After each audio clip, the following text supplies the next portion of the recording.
We now come to the final award for this evening. And befitting this 20th anniversary, this one is reflective of all the IAS has stood for these past 2 decades. Indeed, what I'm about to present truly stands as the 20th anniversary Freedom Medal winner. On the one hand, it's because it's an individual who has relentlessly worked across all sectors where LRH Tech is employed and for which Freedom Medals are earned. Religious freedom, overcoming governmental oppression, bringing an end to psychiatric abuses, injecting LRH Tech into society, and disseminating Scientology itself. Yes, the whole panoply. But that really doesn't say it all. For the real picture, I return to what I referenced at the start of this evening. Responsibility. In keeping Scientology working, LRH laid down the standard. When somebody enrolls, consider he's joined for the duration. That is the responsibility every Scientologist has. We all know it, and while it may sometimes be hard to confront, the fact remains it is our responsibility to be Scientologists, no matter where we live or work, no matter our resources or excuses. If you are a Scientologist, you are one of the relative few that hold the answers in your possession that all humankind depend upon. But you don't sit on the only answer that's ever been there. You don't ever give a second thought to the personal stakes involved. But now let's take it one step further. How much responsibility can one take?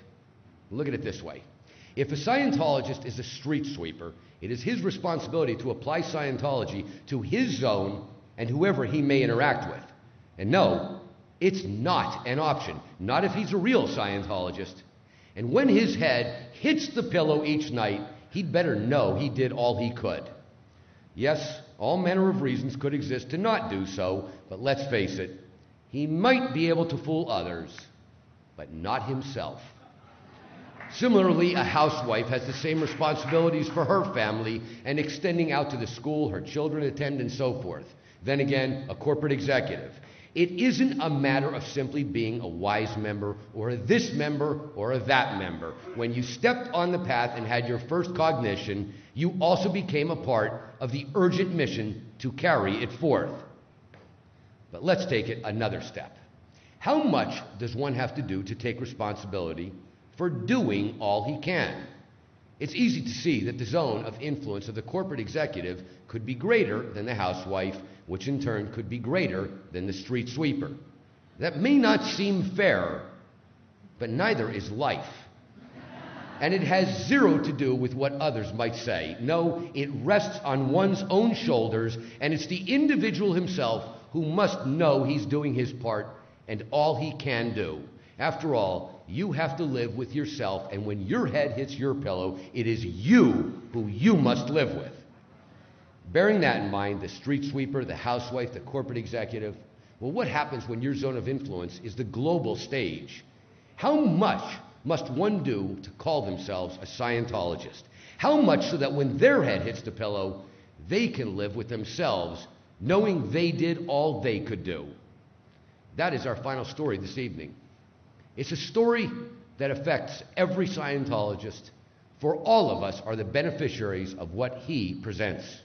And that is why it is my honor to present our first Freedom Medal of Valor to the most dedicated Scientologist I know.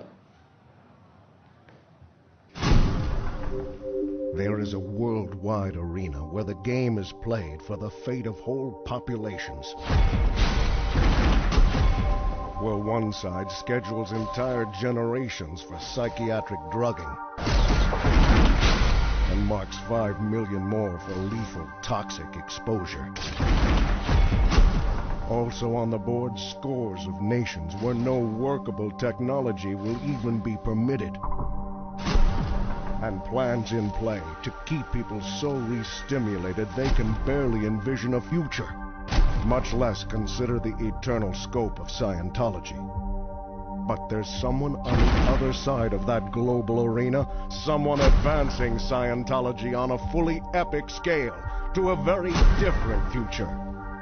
And he is Class 4 OT7, Platinum Meritorious, and IAS Freedom Medal of Valor winner, Tom Cruise.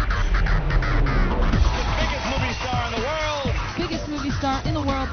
biggest film star in the world. The biggest movie star in the world, and a really, really nice guy. Let's all take a deep breath because Tom Cruise is here! The killer, Tom Cruise! The man, the legend, Tom Cruise!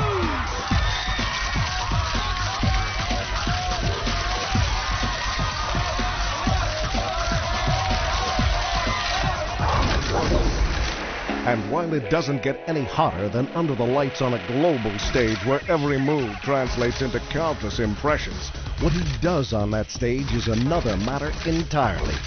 For with that kind of influence also comes an individual responsibility, experienced by only the rare few in history. And for those who own up to it, well, that's the story of Tom Cruise, Scientologist.